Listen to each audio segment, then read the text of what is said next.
Peace, guys. How's it going? Welcome back to another upload. Sat down in nature today, or right now, I mean, and kind of having a really stressful day and a stressful few days, and a lot of negative energy in my mental field. And so sometimes, getting out in Mother Nature and just feeling the breeze and just hearing the breeze run through nature and hearing all the little animals and critters and the birds and streams of water and all kinds of things. It can be soothing to your mental field. We all have our own mental fields. Our mental fields are something that are continually infiltrated by negative energy. Negative energy, if that's from, just from people around us in this world, or if it's non-physical. It's kind of split, it's like half-half for the most part. But anyways, I want to get into this video. I didn't know the road was so, there's a road like kind of closer by here than I thought. You can kind of hear the car there, I think. So I hope the cars or the traffic isn't too loud on this recording. I think I might, if there's like a big truck or something, or like a motorcycle or something, I might just stop talking and just let it breeze on, drive through, and then continue my conversation with you. So I might take some pauses or breaks. So in this video, I believe the title will be something along the lines of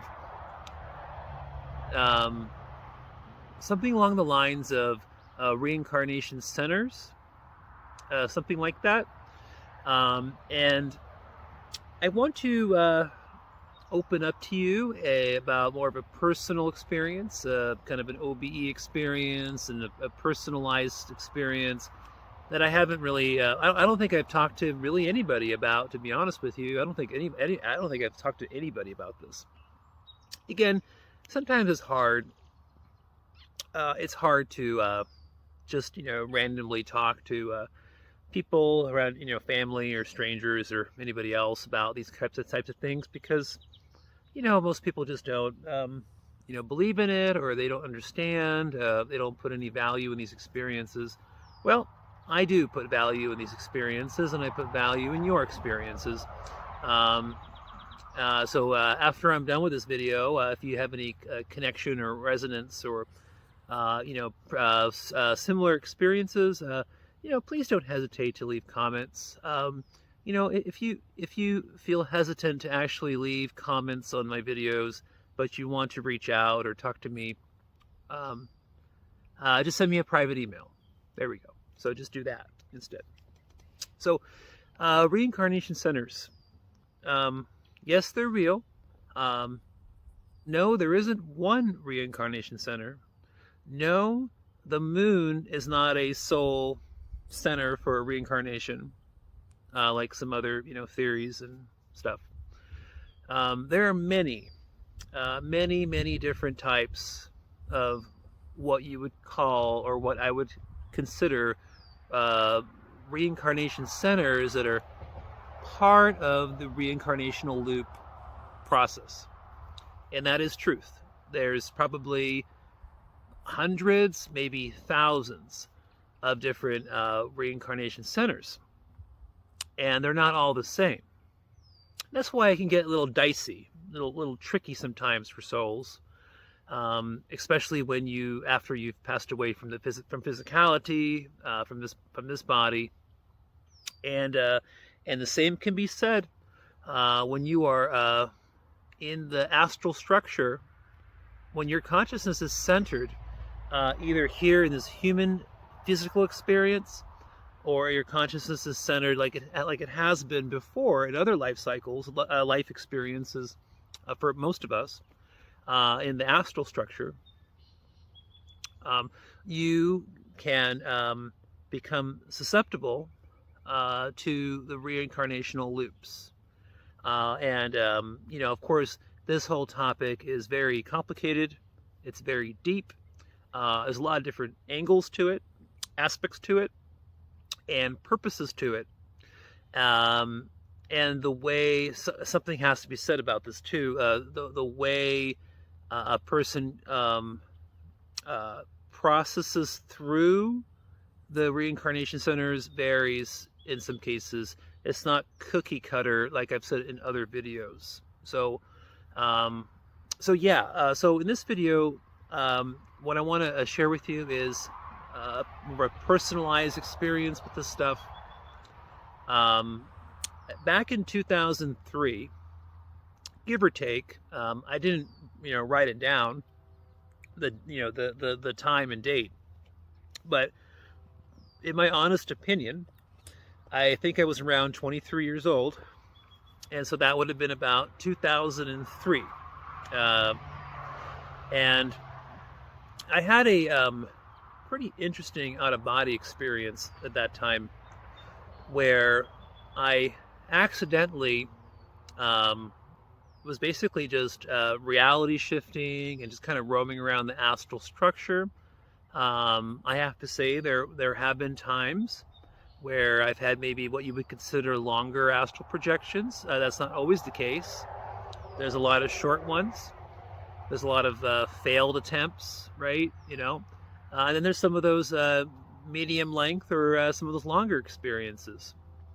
And this was definitely one of those longer out-of-body astral projection experiences. And in this experience, I stumbled across what looked like a, how would you say? It looked just like a ride, okay? It was like a center, that vibe of going into a center or a sort of specific place. And there were people in a few different lines waiting to go onto a ride, just like going to Disneyland or Magic Mountain or any of these other amusement parks that we have in this reality construct. Very similar kind of vibe.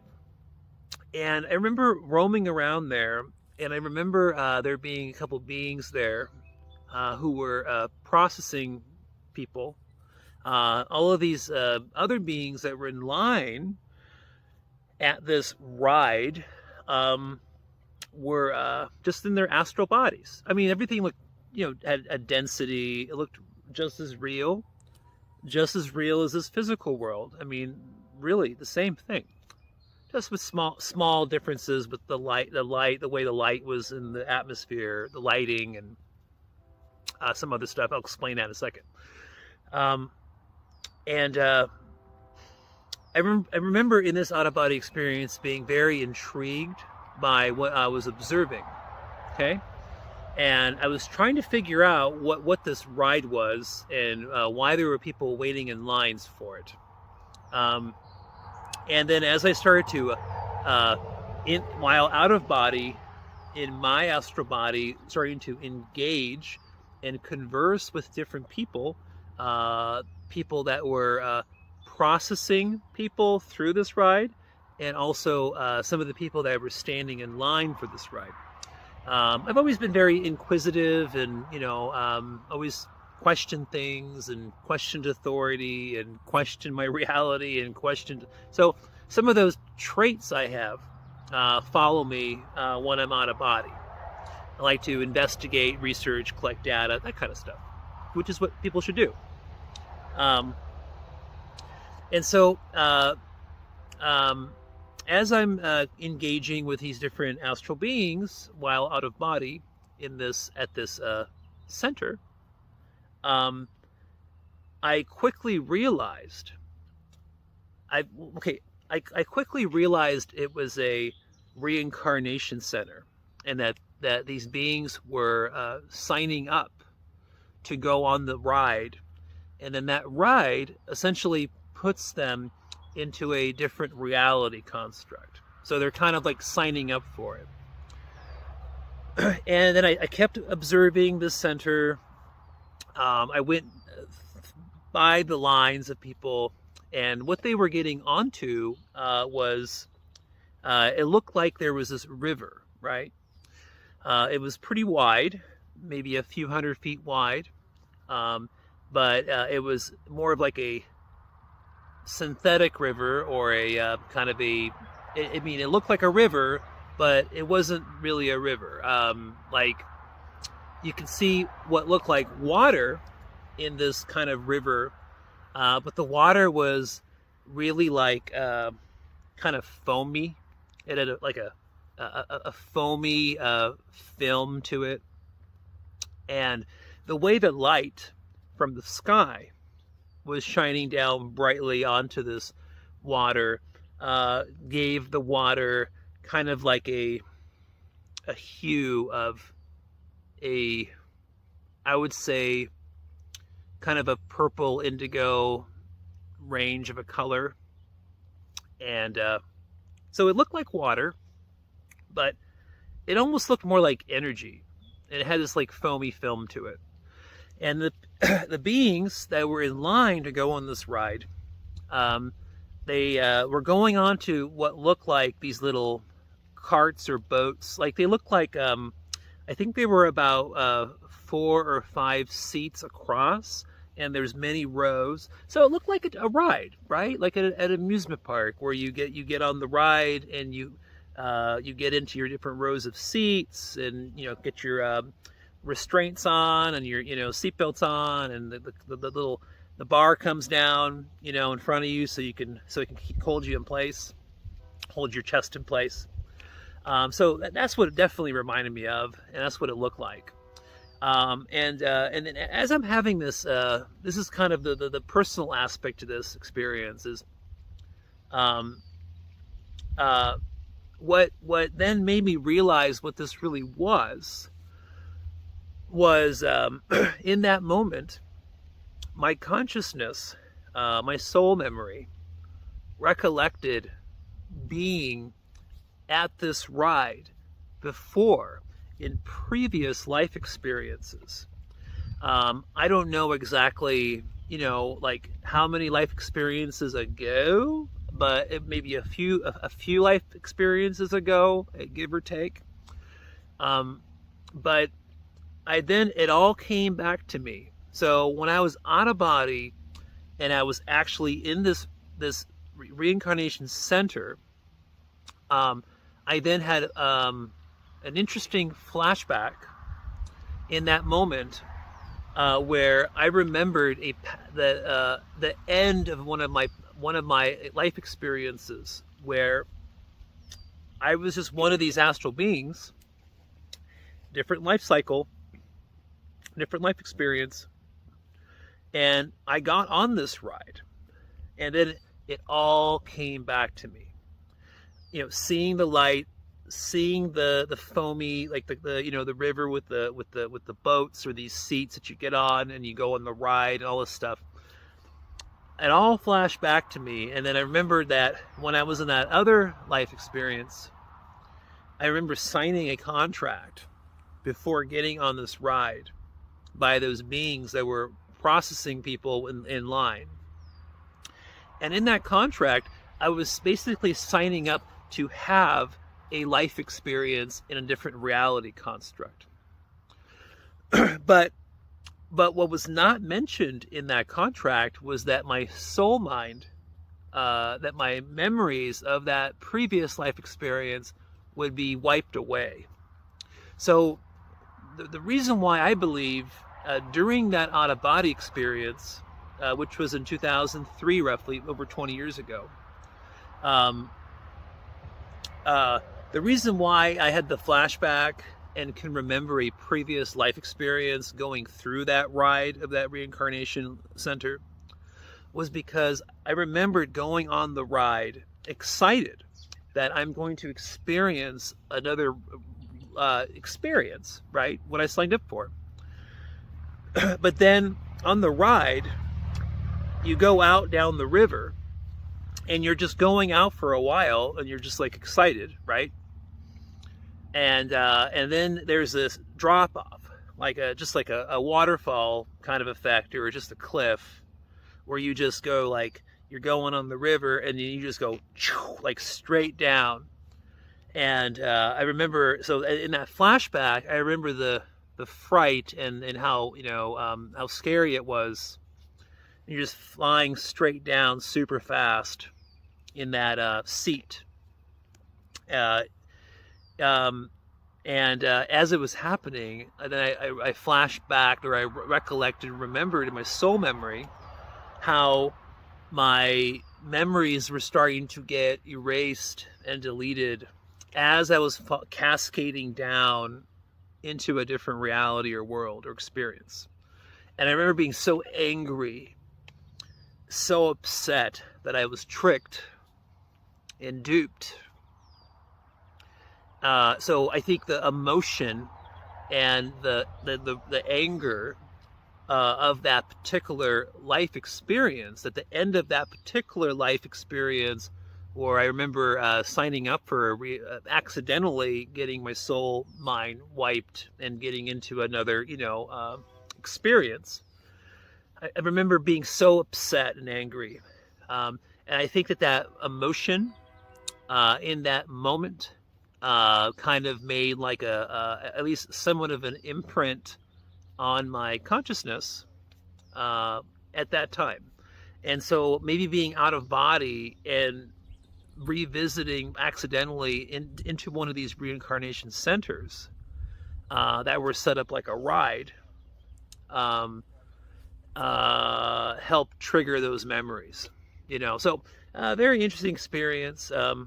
Just wanted to share it with you guys, and I'm at 16 minutes here. I don't make the video too long because it's too hard to upload if it's too long. I'm going to leave it at that. You guys can leave any comments or questions or any of your own experiences, but the real point of this video is to A, share my experience, and B, to express the truth that the reincarnational loops are real, and soul mind wipe process is something that's real. Almost all of you guys watching this video have been through all this stuff yourselves. Either you can remember some of it, or some of it you can't remember. And also the other point being with this video is that there are many different types of reincarnational centers, and they come in different forms. So you have to be really use discernment and realize what you're getting into. And read the fine print, so to speak. But anyways, but thank you for watching the video. I will talk to you guys very soon. Bye. All right, guys, welcome back. Like I promised, today we have our special guest, Jenn, back. I didn't mention it, Jenn, but surprise, surprise, she's back on the channel.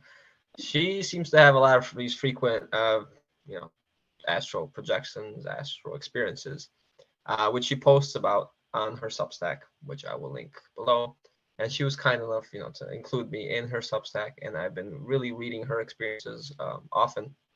But this one struck me as extremely profound, and I had to get her on the channel so that she can share this one, because let me first explain the synchronistic events that happen in regarding to this. So I was, conducting my research with pre-birth memories, seeing what people have found, on YouTube and things like that, or what they experienced. And I came across a couple people that were saying, oh yeah, before incarnating, I was kind of in this holding center and I was getting in line to basically be reincarnated on Earth. And I was like, wow, okay, some connections are being made, okay. Then I read Jenn's Substack, and she's like, yeah, it was basically like a holding center, and she'll talk more about that in a little bit. And then I get reminded that I had this movie written down in my notes called Defending Your Life, which literally described pretty much what Jenn said in her experience.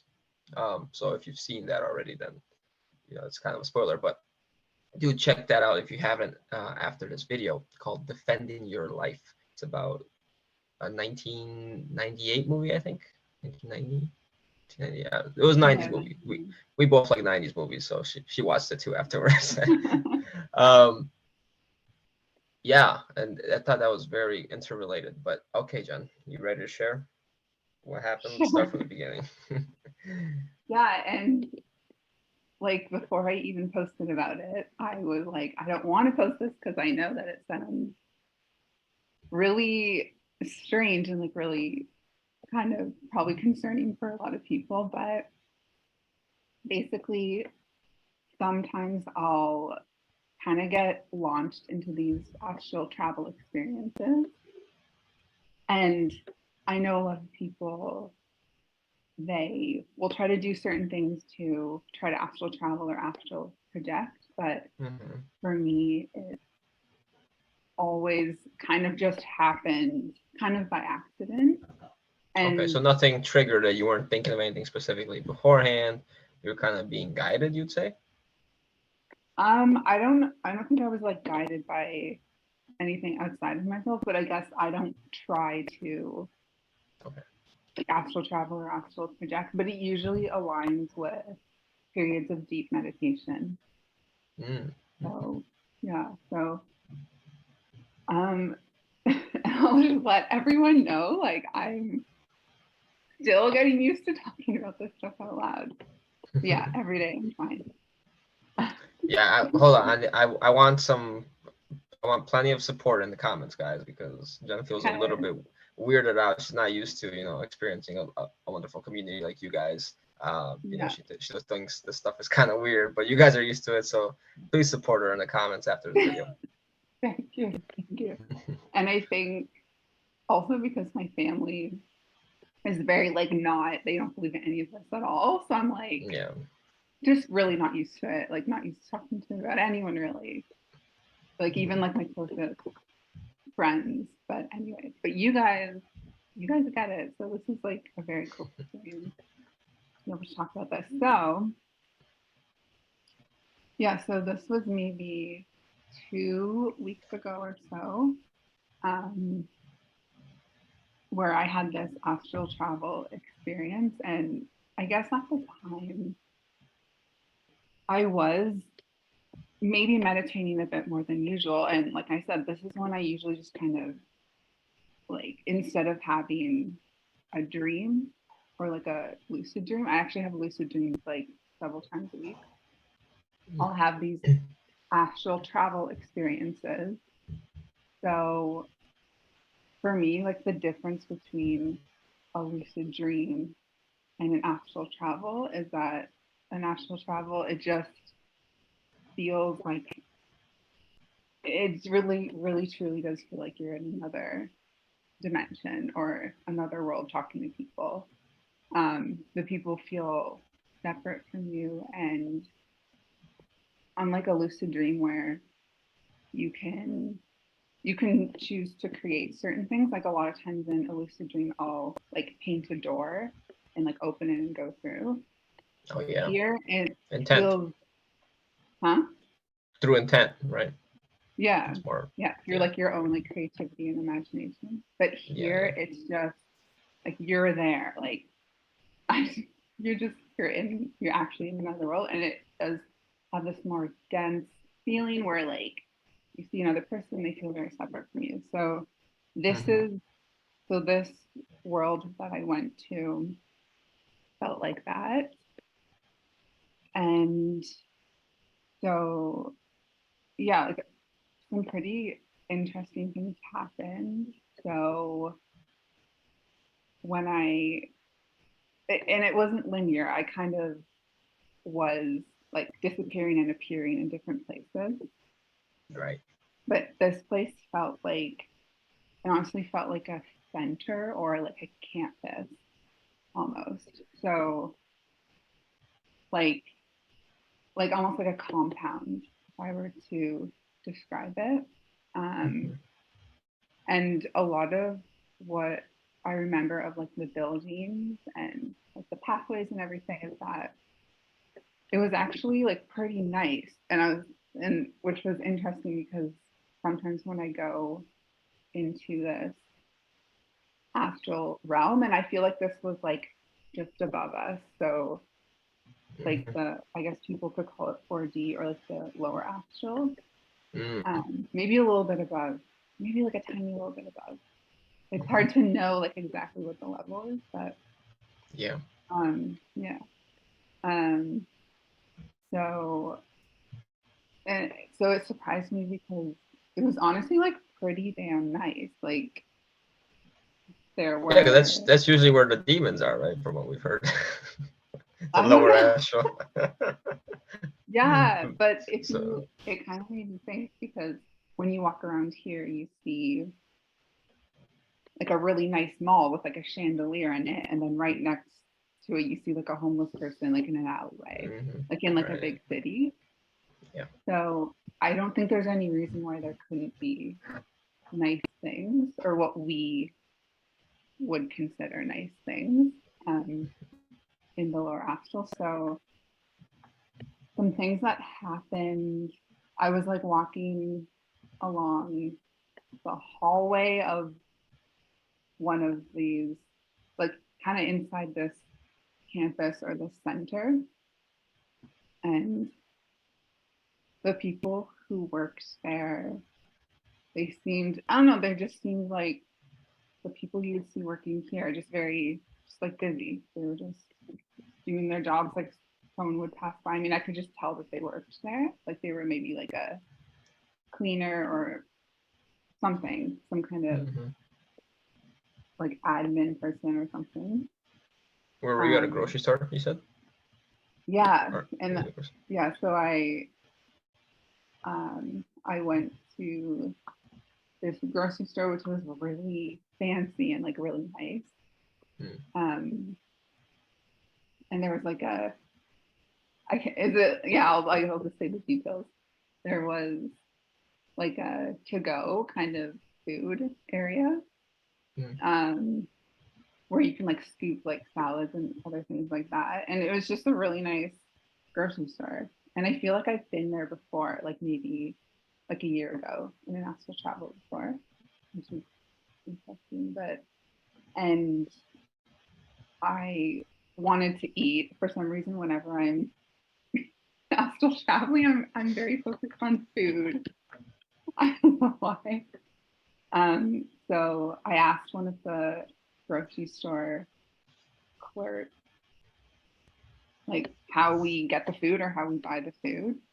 Or no, I said something like, can we just like take this food kind of like, is this free? And she said like, no, we don't offer any free handouts here, and kind of like rolled her eyes. And well, I just took it anyways because I didn't have like any money with me, but that was interesting because it again reminded me of how someone would react here. Like if you actually went to a grocery store and you asked the clerk like, oh, can I have this for free? They'd say like, you don't give any handouts, like what's wrong with you, kind of thing, you know. So they were endorsing the idea of money there, right? That's what it seemed like. And also, like as I went through this journey, I kept coming to this idea of when you're there, you have a certain amount of credits. So, and those credits have to do with how much karma you have, or like how much, or how good you were, I guess, in the life before. And so, for example, people who had more credits, and this is so weird because it was exactly like that movie. Yeah, we'll talk about that. Life. I was like, what the hell? Yep. People who had more credits were like could stay like in the nicer apartments. So there were like these little housing complexes. So if you had more credits, you got like a nicer place, and if you had less, like you had to stay in this kind of, I don't know, it just reminded me of like a community housing kind of complex. Same deal as here, you know, like they have like nicer houses, and then down the street you have not so nice houses. Everything is reflected. Yeah, just like the Chinese are doing, right? I mean, we know the Chinese system is a pretty malevolent one, or poorly intended one, because it's a social credit score, and makes you wonder about what type of credit score they're using up there as well. Yeah, I heard about that actually. Stuff she was doing. Yeah, so that was pretty interesting. It was cool because I was shown all these little like departments kind of. I don't know why I was shown this. Like, what the heck? I don't know why I went here. But I feel like I've been to some similar places before. And so I went to this theater as well. So like within this campus was like a pretty big theater. It was like the stage was black with like black curtains. And it like the seats went back like super far, like they were like, and it was very like on a very steep pretty steep incline. So like you could fit like a ton of people in there.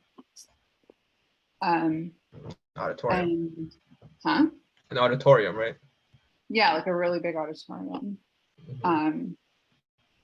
And so I was in there in the theater, and there was a man on stage. I even remember what he was wearing. He was wearing like a brown sweater. Oh, I remember that. And he was basically being told that he had like, because he took money from someone who I think like was maybe in his family or something. Like he stole money from them. And because he did that, it like I didn't hear all the words specifically, but it was just this feeling of like he seemed like very upset by it. Like because he did this like in his past life, like he took money, so now he like doesn't have as many credits now, and he has basically the option to like work here or like work. I don't know if it's in the compound or maybe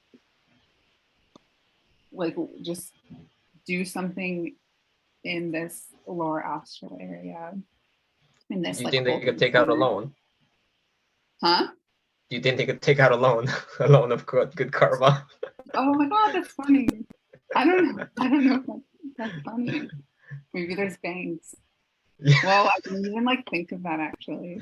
I bet you there are. Yeah, that could be. Honestly, like this like dimension that's just like that's very close to us in resonance, this like lower astral, it's very similar to here. Like you have to pay for stuff, and yeah, it's very, very close to here. Like can't express that enough. There's so many things that I ran into where I'm like, okay, that's weird. That's just exactly how it would be here. But anyways, so yeah, so this guy clearly had to make a choice of kind of paying off that debt here so that his next life is like more light and easy sort of thing. Or I'm not so sure about this, but it just seemed like, or he could like reincarnate and just kind of hope for the best. Yeah, spin the wheel. Huh?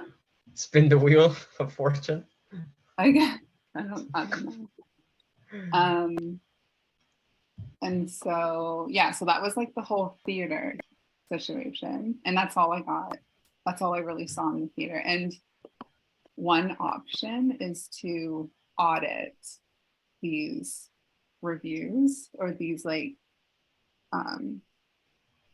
when like people are standing on stage, and you can kind of learn from what mistakes they made, so you can actually solve things for yourself by watching if you want. And I've seen this actually I think in other movies and stuff. I've seen this concept before.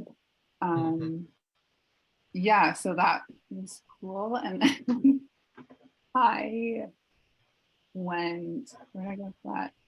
Yeah, so then I went to, I wasn't supposed to be here. Like I went literally into the back room of like the mail center where they like send mail. And this, it was interesting because this mail or like post office, yeah, like totally post office. It was like fancy, like it was nice. Like it was in the Defending Your Life movie, they mentioned that, oh, it kind of feels like Disney World. Like that's kind of the aesthetic of some of these places. It's just everything's just like, I don't know, you'll see like a golden like a design on the wall or something, or you'll see like the lighting is actually very nice. It's like some like little chandeliers and stuff like that. So yeah, this post office, they had mail like in these like huge bins, and I'm not sure if that mail could be sent between people in the, or Astrals are, I'm going to get to something in a second about like family connections. And I'm not sure if that mail can be sent to people here through maybe through like a dream or something like that. I don't know about that. I was just me like thinking, why do they have mail there? Or where can we send it? So it's interesting, the food thing. Remember the connection to family, just for a second. It's the food thing that you're experiencing in the astral, that you want to try out the food or something, or like you're attracted to the food. So in the Defending Your Life movie, they have basically all you can eat, and you never get full, you never get fat, and they're you know, the first thing the guy experiences is like, yeah, let me try anything. And he's like, what's good? You're like, everything's good, just here. And then he sits down with his prosecutor, or his defendant, actually, his lawyer, and the guy's eating some kind of like dirt looking food that's literally looks like worms or something. I don't even know what it was. And the guy's like chowing down on his chicken or whatever he's eating, and he's like, what the heck are you eating? And you know, Jenn noticed this as well, but the defendant has this very reptilian vibe, and they claim to use a lot more of their brain power up there, upwards of like 40 or 50%, whereas the little brains use only 3 to 5 and on Earth. And that's why they're sent to Earth, of course. And the guy is eating, he's like, yeah, I can basically make this project this to be whatever I want it to be. I can make it taste like whatever I want it to taste like. Because when the guy tries it, it tastes basically like, I don't know, dirt, like the worst food you can imagine to eat. And he was really disgusted. So I thought that was an interesting parallel to your story. Yeah, and well, to me the food like looked amazing, like at the grocery store. This was like the fanciest grocery store I've probably ever seen. Like, I'm trying to think like of an example to even compare it to like an American grocery store, but it was just really nice. There's like I said, like chandeliers and like kind of like gold, a little bit of gold and stuff. But you did, in this place, you did have to pay for it somehow. Like transactions were happening. So after that, I went to this, like one of the lower tiered housing complexes. And okay, I just need to like take a second to remember the actual visuals. Yeah, so it was like pretty like nice and grassy with like trees and stuff in the middle, and kind of on the outside. So it was kind of like a, what's that thing like in the middle of like a courtyard? Oh, fountain. Oh, courtyard. Okay. It was just like a little like courtyard kind of Courtyard, yeah. like round thing. And then on the outside were these apartments, but they were more like townhouses, I guess. And this part was interesting because I got kind of a chance to see all the different like families who were like staying in these townhouses. And like people were kind of just hanging out. Like there was a mom with a kid hanging out on like a stoop, sort of. And people were just doing things that you would normally do in like a neighborhood, like community kind of neighborhood. So they were living there.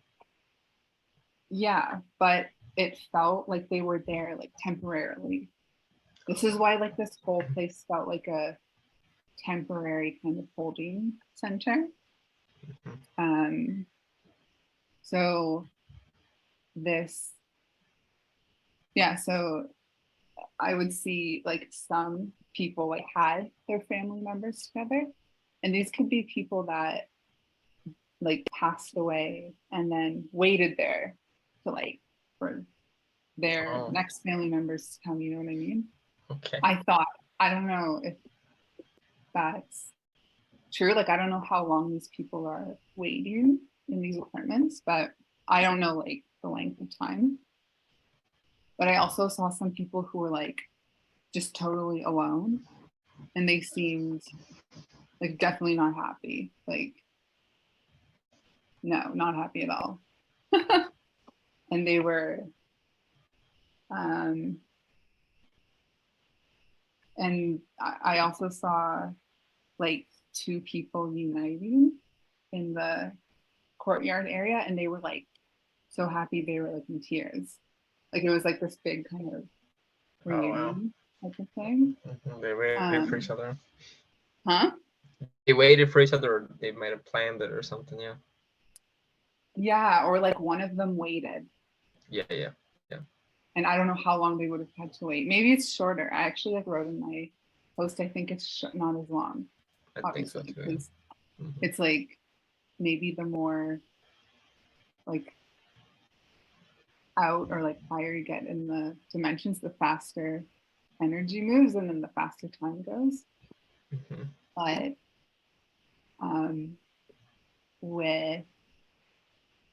so it was just clear that like people were separated from their loved ones. And when I was and then when I was in the theater, the guy who was on stage, it was just clear that he, like the kind of deal was like he wouldn't be able to see his family members, like certain family members, because there's still stuff to work out there. So, and I even kind of got this feeling that it was even people who were already there or who have already died, I guess. So if for example, this is like really hard to like work out. Yeah, you're doing great. Yeah, okay. Yeah, you're doing great. Okay. If you like died and then, for example, let's say like your grandma or your grandpa's over there or whoever, someone you had a relationship with is already there, you technically, like if you still had stuff to work out with them, or if you like did something to them, or there's still karma to clear, like the resonance between you is there's like a block there, like your energy can't come together kind of. So you have to do things like audit other people's performances on like the stage, or work there, or reincarnate, or something else. I don't know. Oh, I guess like if they've already reincarnated, you would probably choose to reincarnate. Oh no, now I'm just kind of like speculating possibilities. Yeah. Yeah, it's But hard for these people to really make choices because of how much they're being pushed in certain directions, I feel. Yeah. Do you feel like anyone was being rushed there, or was like being thrown in line and told to get in front of some other people to discuss their next life or anything like that? So I didn't see at all the kind of like lineup going in. Okay. In like previous astral travels, I have seen stuff like that. I think there's like more than one of these areas. Like, but in this particular case, I kind of saw the holding center and like where you work out certain like karma and stuff if you want. I don't think like you had choices, of course. If you don't have to. But it's kind of one of those things. It especially seeing people in the apartments and seeing like broken families kind of in all these apartments. It made me realize like, oh, like if you were there, you would, and you kind of died unexpectedly, and you still loved someone, or you had like kids that like you want to make sure you're there for them when they come, like when they like cross over, you would maybe choose to stay. I don't know. If they even land in the same place, huh? Huh? If they even land in the same place. Yeah. And that's also something that I was thinking about. Honestly, this whole experience was pretty, it just got me thinking about all of the different places you could go and how, like, it just made me think why these people are here, and like does it have to do with their their energy or their like frequency, or maybe it has to do with just how much they've released in this life. So I think a lot of people, like pretty much all of us, like everyone on this earth plane, you have trauma in your body, like it's just in there, and it's keeping you stuck and just heavy. It's keeping you. I see. Yeah. And you know about this probably, but even before like I got onto this call, I was like, I'm too scared. Like I was like scared, like I was reacting, like my body was reacting to it. And this like being on this earth level, it's very tough. It's very, very tough. You have like a lot of trauma kind of running through your body at any given minute, pretty much. And I think the more you kind of like lighten your energy through like all these different methods. Like we all know there's all different ways to like release like pent up trauma and stuff in the body. I think that you would maybe like skip right over this place, like you wouldn't energetically match to it, kind of thing. Because I'm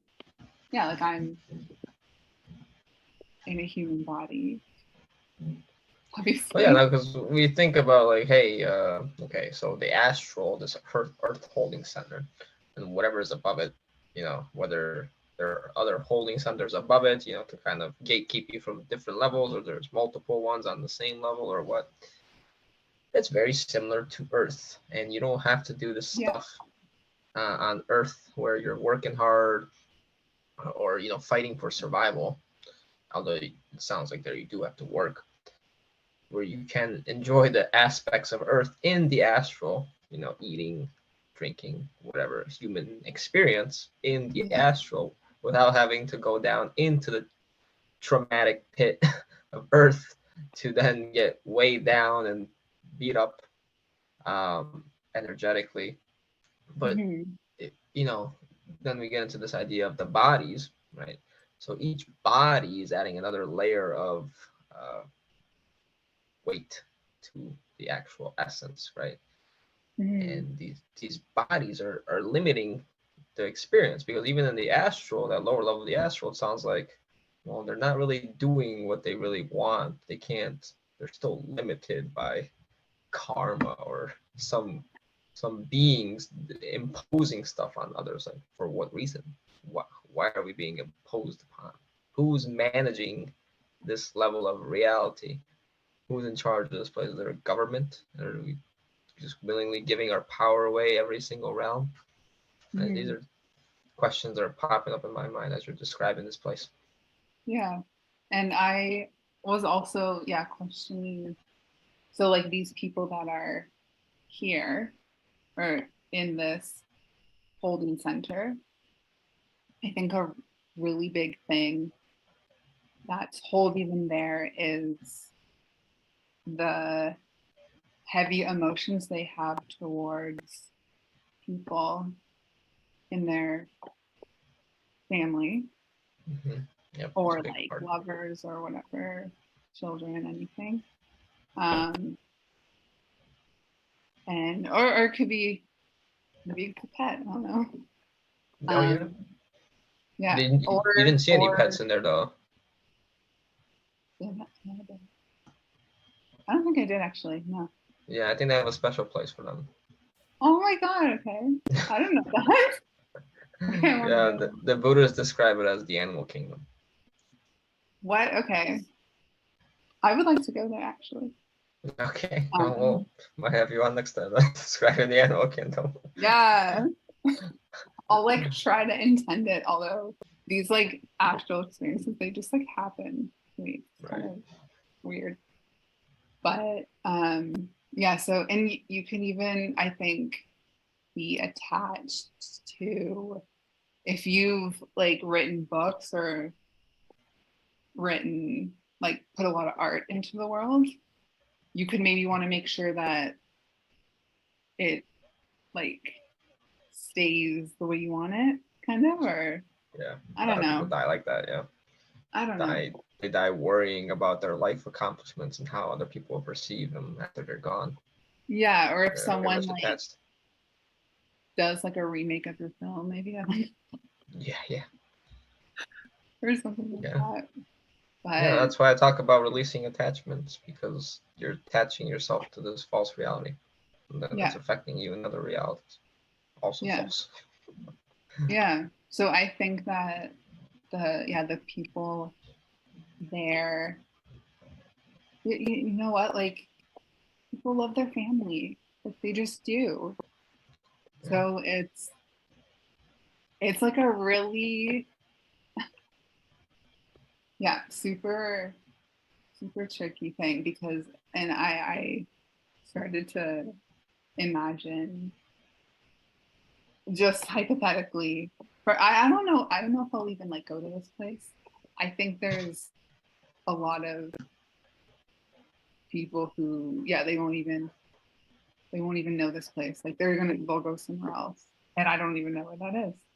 I can't even guess like where the next level above this is. But I just started thinking, wow, like if I was there and they said, you'll like literally never see your twin sister again, like ever.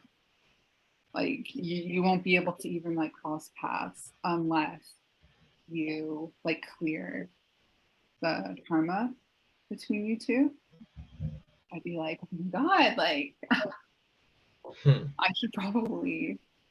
I should, right? Like she needs me, like we need each other, whatever. Yeah. You could also, yeah, you might think like if you have a kid, it could be the same thing. It's crazy to think about it. Yeah. Plus the illusion of karma is like that something needs to be done, there needs to be work put into it. But really that karma is just do you forgive me? Yes. Okay, I forgive you. Okay, let's move on. Okay, we don't need to make any crazy contracts regarding this or have any emotional attachment to this. Yeah. And I think that in this level, I would expect that we would retain our memories of Earth because it would benefit the center. You know what I mean? Like, so you thoroughly remember all of the people in your family and everything. Yes, yeah. So prior to the life review and during the life review, you would definitely keep your memories. Yeah. But like that kind of confuses me because I've heard of some people having like near death experiences and they like don't care about their family anymore. Like they feel very like they just don't like have the attachment to them anymore. So this is like clearly just like a lower level thing. I don't know. But that's very telling. Yeah, it's very telling. I'm sure after the life review, boom, boom, memory wipe, suck all your memories, all your experiences, eat you all up. Clear your astral body so you're nice and good and you're pure again, right? You get a nice little bit of rest, even good treatment, and then boom, back in the war zone you go. Oh, okay.